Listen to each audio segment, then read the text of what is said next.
The Lives of the Saints by Father Alban Butler, February 9th. Saint Nicephorus of Antioch, A.D. 260. There dwelt in Antioch a priest called Cypricius and a layman named Nicephorus, who had been linked together for many years by the strictest friendship. But the enemy of mankind sowing between them the seeds of discord, this their friendship was succeeded by the most implacable hatred, and they declined meeting each other in the streets. Thus it continued a considerable time. At length, Nicephorus, entering into himself and reflecting on the grievousness of the sin of hatred, resolved on seeking a reconciliation. He accordingly deputed some friends to go to Cypricius to beg his pardon, promising him all reasonable satisfaction for the injury done him. But the priest refused to forgive him. Nicephorus sent other friends to him on the same errand, but though they pressed and entreated him to be reconciled, Cypricius was inflexible. Nicephorus sent a third time, but to no purpose. Cypricius having shut his ears not to men only, but to Christ himself, who commands us to forgive as we ourselves hope to be forgiven. Nicephorus, finding him deaf to the remonstrances of their common friends, went in person to his house, and casting himself at his feet, owned his fault, and begged pardon for Christ's sake, but all in vain. The persecution suddenly began to rage under Valerian and Gallienus in the year 260. Cypricius was apprehended and brought before the governor, who asked him his name. "It is Cypricius," answered he. "Governor, of what profession are you?" Cypricius. "I am a Christian." Governor.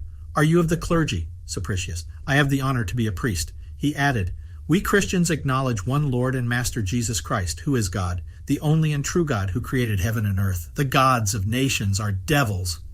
The president, exasperated at his answer, gave orders for him to be put into an engine, like a screw press, which the tyrants had invented to torment the faithful.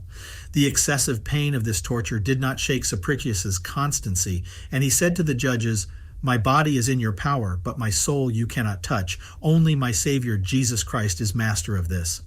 The president, seeing him so resolute, pronounced this sentence: "Cypricius, priest of the Christians, who is ridiculously persuaded that he shall rise again, shall be delivered over to the executioner of public justice to have his head severed from his body, because he has contemned the edict of the emperors." Cypricius seemed to receive the sentence with great cheerfulness, and was in haste to arrive at the place of execution in hopes of his crown. Nicephorus ran out to meet him, and casting himself at his feet, said, "Martyr of Jesus Christ, forgive me my offense."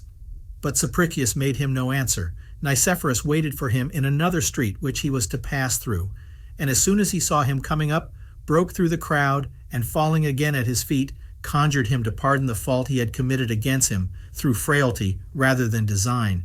This he begged by the glorious confession he had made of the divinity of Jesus Christ. Cypricius's heart was more and more hardened, and now he would not so much as look on him. The soldiers laughed at Nicephorus, saying, "A greater fool than thou was never seen, in being so solicitous for a man's pardon who is upon the point of being executed." Being arrived at the place of execution, Nicephorus redoubled his humble entreaties and supplications, but all in vain, for Cypricius continued as obstinate as ever in refusing to forgive.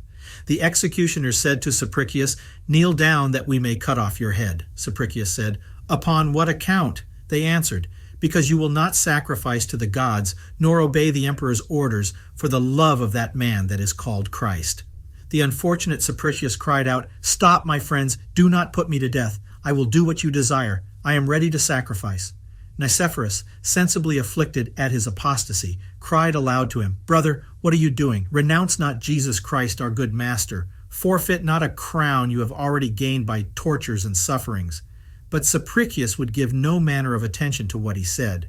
Whereupon Nicephorus, with tears of bitter anguish for the fall of Cypricius, said to the executioner, "I am a Christian, and believe in Jesus Christ, whom this wretch has renounced. Behold me here, ready to die in his stead."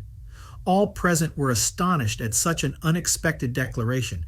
The officers of justice, being under an uncertainty how to proceed, dispatched a lictor or beadle to the governor with this message: "Cypricius promiseth to sacrifice, but here is another desirous to die for the same Christ, saying, I am a Christian, and refuse to sacrifice to your gods and comply with the edicts of the emperors." The governor, on hearing this, dictated the following sentence: "If this man persist in refusing to sacrifice to the immortal gods, let him die by the sword," which was accordingly put in execution. Thus, Nicephorus received 3 immortal crowns, namely of faith, humility, and charity, triumphs which Sapricius had made himself unworthy of. The Greek and the Roman martyrologies mention him on this day.